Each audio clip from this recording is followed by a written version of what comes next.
안녕하세요. 저는 92년생 여자입니다. 가족들 간의 일이라 참 부끄럽지만 속풀이하는 심정으로 유튜브에 사연을 보내보게 되었습니다. 평소 함께 일하시는 친정 부모님께서 가게 마감하시면서 입에 욕을 달고 듣는 채널이었는데 그 속에 저희 사연을 보내보게 되어 찹찹하네요. 그래도 저희 부모님께서 이 사연을 계기로 시원하게 욕 한 번 더 하시길 바라는 마음이에요.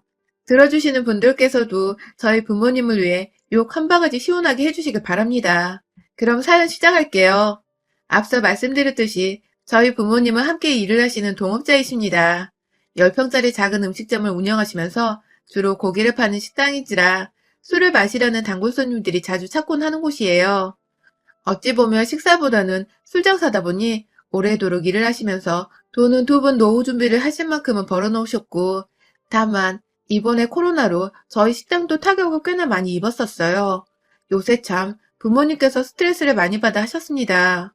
그 스트레스와 더불어 긴 시간 동안 가게 안에서 알바생은 딱 한 명 고용을 해놓고서 부모님이 번갈아가며 고깃판을 옮기고 부를 때는 작업을 하셨었기 때문에 몸이 참 말이 아니게 망가지셨는데 이번 코로나로 인해서 참 많이 늙으셨습니다. 제 눈에 확연히 보이는 부모님의 배로 늘어난 주름들이 참 보기 착잡하고 힘들더군요. 그래도 꾸준하게 찾아와 주시는 단골 손님들과 저희 친구들이 있어서 부모님은 지속적으로 일을 하면서 그래도 희망을 놓지 않으셨습니다. 정 힘들면 자식인 저와 남동생이 용돈을 드리면 되었고 자식에게 좀 기대도 된다고 많이 위로를 해드렸기 때문에 부모님께서도 필요 이상의 돈을 벌어야 한다는 압박은 덜 받으셨던 것 같습니다. 그런데 참, 자식과 주변 사람들의 가게를 찾아가고 도와드리면서 어떻게든 두 분이 행복하길 바라는 마음을 크게 가졌음에도 불구하고 저희 부모님의 마음에는 병이 들어갈 수밖에 없었습니다. 그것도 아이러니하게 코로나 때문에 더더욱 할 말 제때 하지 못한 채 마음속에 병만 들어가셨죠. 바로 저희 단골 손님만큼 단골인 양 자주 찾아오셔서는 매출을 늘려주는 듯 싶다가도 매출을 1도 늘려주지 않고 오히려 마이너스로 만들어버리고 마시는 우리의 술꾼, 바로 저희 시아버지 때문이었는데요. 시아버지께서는 저희 아버지와 동갑내기시며 시어머니를 2년 전에 여의고서 혼자서 지내고 계시는 홀아버지이십니다. 제가 결혼할 당시 시어머니께서 많이 위독하셨던 상태여서 시아버님이나 남편이 결혼을 서두르면 좋겠다는 의사를 내비쳤고, 저는 나이가 어려 당장의 결혼이 참 부담스러웠음에도 불구하고 시어머니를 여일지 모른다는 두 남자분들에 대한 걱정 하나로 결혼을 함께 서두르게 되었는데요. 당시 시아버지는 네가 우리 집에 들어와서 시어머니가 마음 놓고 가실 수 있을 거다 하면서 무척이나 결혼을 해준 저에게 고마워하셨고요. 그렇게 사이가 좋아 보이는 시아버지와 저를 보시며 병실 침대에 누워 계시던 시어머니께서도 나름 흡족해 하시는 듯 했습니다. 하지만 저는 알 수 있었어요. 왠지 이게 아파서 웃음을 짓지 못하는 것과는 달리 뭔가 정말로 기분이 마냥 좋지만은 않은 상태에서 억지로 웃음을 보일 수밖에 없는 모습이라는 것을 말입니다. 뭔가 시어머니께서 제 앞에서는 말을 굉장히 조심하시고 또 말을 많이 하지도 않으시고 오히려 미안하다는 듯이 제 손을 꾹 잡고는 눈물을 글썽이시는데 참, 이게 제가 뭐라 말로 다 표현하기 힘든 그런 복잡한 모습이었어요.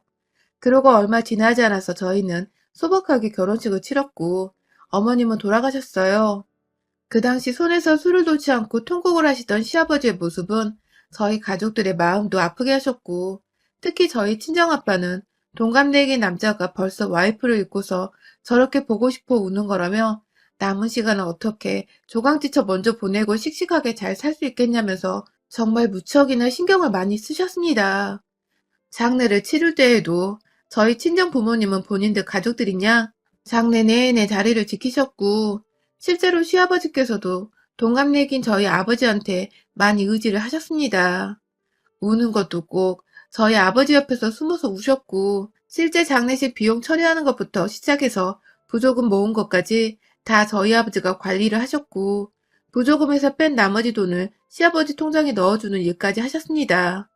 뭐 얼마 안 되는 돈이긴 했지만 아빠는 시아버지 걱정이 되셨는지 우연찮게 봤던 통장 잔고에 안쓰러워하시면서 그 돈으로 혼자서 얼마나 오래 버티며 살런가 하시면서 급기야 시아버지 의사를 물어보지도 않으시고는 통장에 돈 1,000만 원을 넣어주셨어요.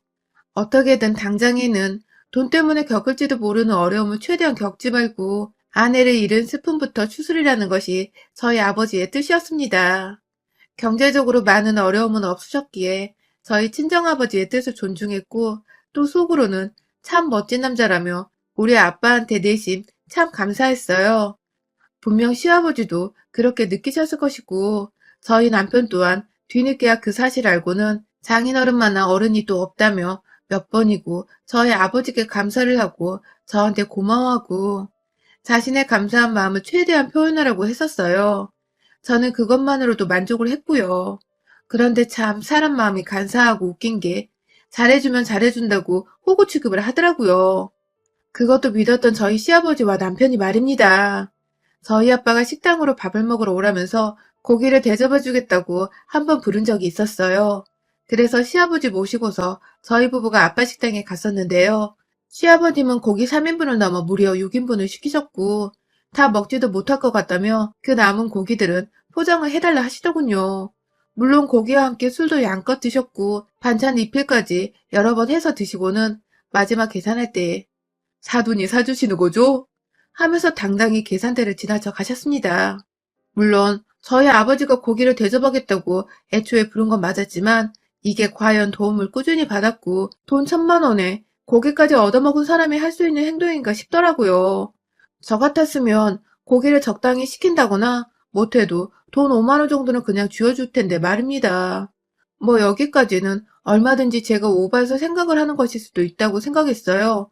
돈 1,000만 원도 저희 아버지가 시아버지 걱정에 그냥 들은 것이고 고기도 사준다고 부른 거니까 몇 인분을 먹던 그건 시아버지의 재량일 수 있다고 생각을 합니다. 그래서 저나 친정아버지는 당황을 했지만 그러려니 하고 넘어갔어요. 그런데 문제가 되는 부분은 그 다음부터 일어났어요. 아버지가 와이프를 잃은 시아버지 걱정에 끼니 거르지 말고 당분간은 돈 걱정하지 말라고 보냈던 그 돈을 시아버지가 글쎄 친구들과 술 퍼마시고 밥을 쏘고 그것도 모자라 새로운 옷을 사고 남은 돈으로는 주식도 조금 손댔다가 쫄딱 다 써버린 겁니다. 그런데 더 큰 문제는 그렇게 돈을 다 써버리고 나서 아주 당연하다는 듯이 저희 아버지를 찾으셨다는 겁니다. 저희 시아버지가 말입니다. 저희 친정아버지는 엄연히 사돈인데 저희 아버지한테 돈을 맡겨놓은 것도 아니신 분께서 저희 아빠를 찾아가서는 돈을 다 써버렸다며 그 돈을 다 써서 지금부터 어떻게 살아야 할지 모르겠다며 식당 안에서 막 하소연을 하면서 우시는 바람에 식당 분위기가 싸해져서 아빠가 억지로 시아버지를 끌고 식당 밖으로 나오셨다고 해요. 밖에서 커피 한 잔 대접해드리면서 마음 달래다가 사위한테 전화를 거셔서 저희 남편이 결국 시아버지를 데리고 저희 집에 왔는데 남편의 태도도 좀 웃겼습니다. 저희 아버지한테 하는 말인 건지 궁시렁거리면서 그거 참 고기 한 잔만 먹이고 보내주시지 라고 하더라고요. 아니 이 사람은 고기를 우리 아빠한테 맡겨놓았나요?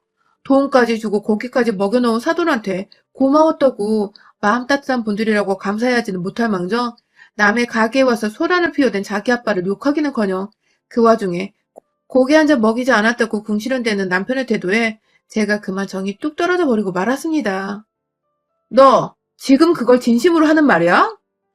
라고 제가 제대로 화나서 따져물고 들었더니 그제서야 제 화를 가라앉히면서 자기 아빠가 힘들어하셔서 생각이 좀 짧았다며 변명을 하긴 했지만 제겐 그게 그걸로밖에 들리지 않았습니다. 그런데요. 한동안 저한테 친정아버지도 시아버지도 별 말씀이 없으셔서 전 모두가 각자 잘 지내고 있는 줄 알았습니다. 코로나로 부모님 식당이 어려워졌을 때 제가 여러 번 일을 도와드릴 겸 기분 전환 시켜드리려고 식당에 간 적이 있었는데 단골 손님들은 그래도 꾸준히 와주셔서 임대료 문제는 걱정이 없는 정도더라고요. 방역에 신경 쓰느라 플라스틱 가림막부터 시작을 해서 저도 제 돈을 투자해 여러 가지로 가게 운영을 도와드렸고 제 친구들도 저희 부모님 가게로 오래 다녔던지라 여러 명이 도와준다고 찾아와서는 고기를 사 먹고 가기도 해줬습니다. 그리고 그 사이사이에는 저희 시아버지도 계셨죠. 전과는 달리 친구분들 두어 명을 데리고 오셔서는 술도 많이 마시고 고기도 많이 구워 드셨고요. 무슨 얘기를 그렇게 오래 하시는 건지 거의 4~5시간 정도를 앉아서 먹고 마시다가 가시곤 하셨습니다. 워낙 오래도록 자리에 앉아 계셔서 제가 아버님의 마지막 계산하는 모습은 늘 볼 수 없었지만 당연히 친구분들하고 와서 많이 드셨으니까 계산을 하고 가셨을 거라 생각을 했습니다. 못해도 저희 부모님께서 지인 찬스로 약간의 할인을 해줬을 거라 생각을 했어요. 시아버지의 지인들을 포함해 가게를 꾸준히 찾아주는 손님분들과 지인분들을 보면서 저는 점점 부모님 가게에 대한 걱정을 놓아두고 살았습니다. 오로지 부모님의 체력 걱정만을 하면서 제 일이 바쁜 와중에도 시간 나면 짬짬이 저녁 피크타임에 맞춰서 서빙을 하면서 부모님 일을 도와드리고 있었어요. 그런데 올 설 연휴에 친정에 가려니 엄마가 깊게 한숨을 쉬시면서 그냥 오지 말라고 하시더라고요. 사이 보는 게 껄끄럽다고 말입니다. 이게 무슨 소린가 싶어서 껄끄럽다는 남편을 집에 두고 혼자 친정에 찾아갔어요. 저희 시댁은 따로 제사를 지내지 않기 때문에 굳이 연휴에 찾아갈 필요가 없었거든요. 혼자 집으로 들어오는 저를 보고 엄마는 안도를 하셨는지 소파에 앉히셨는데 남동생이 방에서 나와 저를 보더니 한숨을 푹 쉬면서 누나, 그냥 가. 라고 하더군요. 도대체 나 없는 사이에 내 남편과 친정 식구들이 싸움이라도 했나 싶어서 안절부절 못하고 있는 와중에 동생이 재차 말하더라고요. 누나 시아버지 때문에 우리 가게 망하게 생겼어. 라고 말입니다. 정말 충격적이었고 상상도 못할 일이었어요. 놀래 물으면서 우리 시아버지가 무슨 짓을 했냐고 하니 글쎄 동생과 엄마의 입에서는 정말 열불 터지는 말들이 쏟아져 나왔습니다. 그간 시아버지는 그렇게나 여러 차례 저희 아빠 식당에 와서 술을 마시고 고기를 먹고 급기야 혼자가 아니라 지인들까지 매번 데려와서는 그 많은 시간을 먹고 마시고 하셨으면서 단 한 번도 돈을 내지 않았다더군요. 제가 저번에 여기 사연에도 돈 안 내고 친정 식당에서 반찬 싸들고 가는 시댁 식구 얘기를 들은 것 같은데 남의 일인 줄로만 생각하고 여겼던 몰상식하고 염치 없는 사람이 바로 이렇게 가까이에 위치해 있다니 정말 말 그대로 충격과 공포였습니다. 코로나 시국에 식당 어려운 줄을 누구보다 아실 양반이 염치 없이 친구까지 데려와서 그 많은 음식들과 술을 그냥 공짜로 지 뱃속에 채워넣었다니. 그 바람에 저희 가게는 흑자를 보다가 어느 순간부터 계속해서 적자를 찍게 되었고 기존에 모아뒀던 돈으로 오히려 가게 홍보를 더 하고 어떻게든 빚을 메꿔보며 버텨오고 있었다더군요. 다음 날이면 안 오겠지. 이제는 안 오겠지. 이제는 염치 차리고 계산을 하겠지. 하면서 믿고 기다리기를 오래도록 결국 시아버지는 단 한 번도 돈을 내시거나 미안해하는 모습을 보이지 않으셨다고 합니다.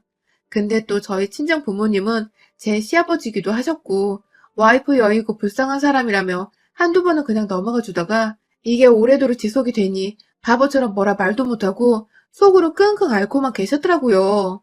한마디로 저희 친정 부모님은 시아버지가 가장 어려울 때에 물질적 그리고 정신적으로 도움을 줬던 고마운 사람임에 틀림없었음에도 불구하고 호구가 잡혀서는 그냥 시아버지의 비위를 무조건적으로 맞춰드리며 살고 계셨던 것입니다.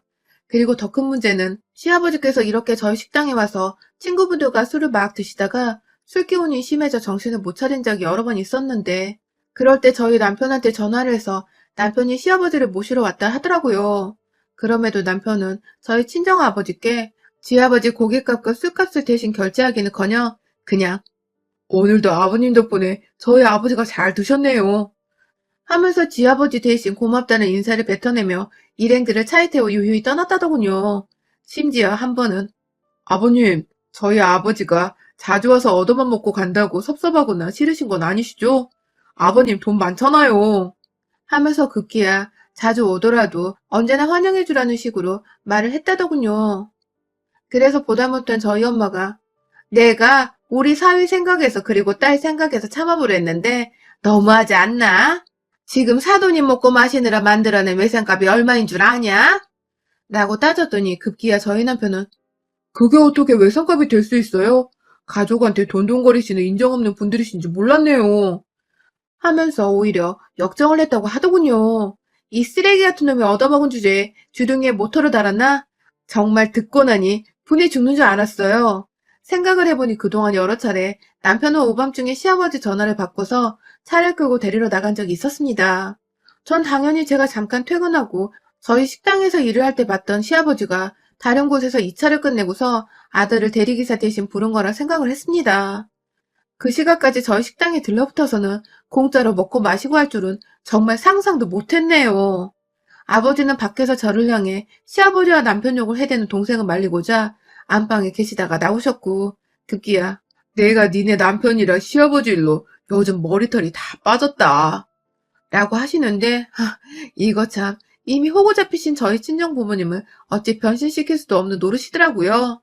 그래서 제가 직접 나서기로 했습니다. 저를 이만큼이나 기만하고 우습게 여긴 저희 남편과 시아버지를 전 결코 가만히 용서하고 모른 척 넘어갈 수 없었어요. 남편이 제 가정의 가장이고 새로운 가족일지 모르겠으나 이쯤 되니 남편이고 시아버지고 피 한 방울 안 섞인 놈들이 주제도 모르고 내 가족들한테서 피눈물 나오게 한 꼴을 제가 두고만 보고 있을 수 없겠더라고요. 당장에 아버지께 가게 매출부 뭐 영수증이고 뭐고 그날그날 계산하고 남겨놓은 장부를 달라고 말씀드리니 아버지는 이날만은 기다렸다는 듯이 아예 새로운 공책 하나를 들고 나오셨어요. 거기엔 아주 빼곡하게 저희 시아버지가 친구분들과 잡수시고 계산 안 했던 그 날짜들과 시간 가격 정말 하나도 빠짐없이 다 적혀 있었습니다. 급기야 최근 몇 달 동안은 저희 남동생이 두고 볼 수 없다면서 혼자 가게 안에 CCTV 영상을 캡처해서 처음 들어온 시간부터 나가는 시각 그리고 계산 없이 손인사만 하고 나서는 그 순간까지 모든 걸 영상에 사진으로 남겨서 USB에 담아놨더라고요. 아빠나 남동생이나 뒤에서 속 끓이면서 만반의 준비를 하고 계셨던 것입니다. 소심한 A형들의 뒤끝이 활활 타오르기 시작한 절정의 순간이었죠. 그런 소심장의 바톤을 이어받은 전 O형이었습니다. 이 상황에서 혈액형이 무슨 소용이겠냐마는 지금껏 그 답답한 상황을 겪으면서도 말 한마디 제대로 따져보지 못하고 참고만 있었던 저희 집 부자를 보니 제가 속이 다 답답하고 열불이 나서 싸그리 잡아 욕을 해보려니 혈액형밖에 떠오르지가 않았습니다. 저는 당장 그 길로 집에 가서 짐을 싸서 친정으로 들어왔고요. 무슨 일이냐며 저희 친정에 와서 문 열어달라고 말을 해달라며 애걸 하는 남편은 매번 무시를 하다가 연휴가 끝나자마자 변호사 사무실을 찾아갔습니다. 무려 지난 2년간에 걸쳐서 총 2천만 원의 손실을 낸 시아버지는 애초에 돈을 낼 생각도 없이 잘 마셨다, 잘 먹었다는 말을 반복하며 무료로 음식을 취하였기에 일단 사기죄로 형사고소가 가능하다고 하더라고요.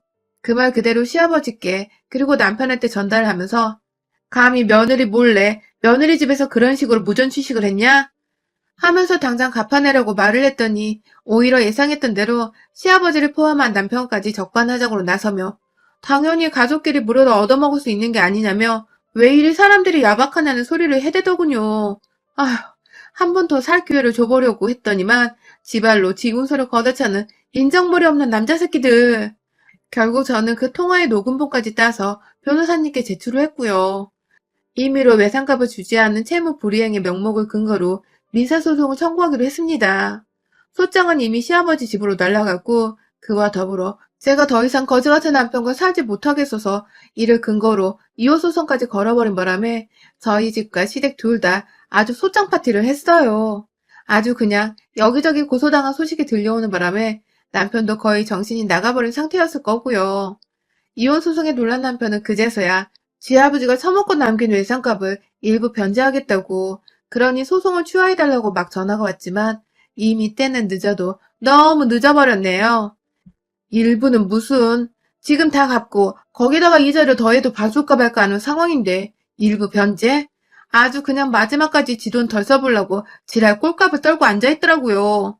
판결이 나면 돈을 당장 갚아내지 못할 시에는 압류 같은 강제 집행도 가능하다고 합니다. 그리고 그게 바로 제가 바라는 것이죠. 부디 시아버지와 남편이 당장 돈을 갚지 못해서 압류를 당하는 수모까지 겪어버리게 하려고 저는 이혼소송부터 먼저 확실하게 준비를 하려고 합니다. 남편과 시아버지를 상대로 두 분 모두에게 이혼의 책임을 물어 위자료 청구 소송을 걸어버렸고요. 지금 살던 집이야 뭐 저희 부모님 돈이 조금 더 들어간 전세집이었기 때문에 곧 만료되는 계약과 함께 전세금은 처음 그대로 나눠볼 참입니다. 그래봤자 그 돈에서 남편은 제게 위자료를 물고 지아버지 외상값을 물어주느라 한 푼도 못 받고 오히려 마이너스를 찍을 테지만 돈 하나로 인생 비참해지는 그 순간을 남편과 시아버지가 다시 맞이하길 바라는 마음으로 끝까지 이 악물고 소송을 해보려고 해요. 이쯤 되니 돌아가시기 전 시어머니가 왜 절 그리 불쌍하고 안쓰럽게 보신 건지도 살짝 이해가 가려고 하더라고요. 시어머니는 알고 계셨겠죠. 본인 남편이 염치 없는 머저리 같은 인간이란 것과 지 아들이 지 아빠를 쏙 빼닮은 것을 말입니다. 돌아가신 시어머니를 원망하는 건 아니지만 문득 병실에 누워 계시던 시어머니의 속도 말이 아니었겠다 싶어 차차하고 불쌍하네요. 설지나 복이 굴러들어오긴커녕 박힌 돌을 빼내야 하는 골치 아픈 일의 연속이었지만 저 올해 안에 우리 아빠 가게 외상값 다 받아내고 시아버지랑 남편 이 부자지간 지갑에 1,000원짜리 지폐 한 장 남기지 않게 탈탈 털어놔 줄 겁니다. 아주 그냥 다 죽었어. 여러분의 생각은 댓글로 남겨주세요. 오늘도 시청해주셔서 감사합니다.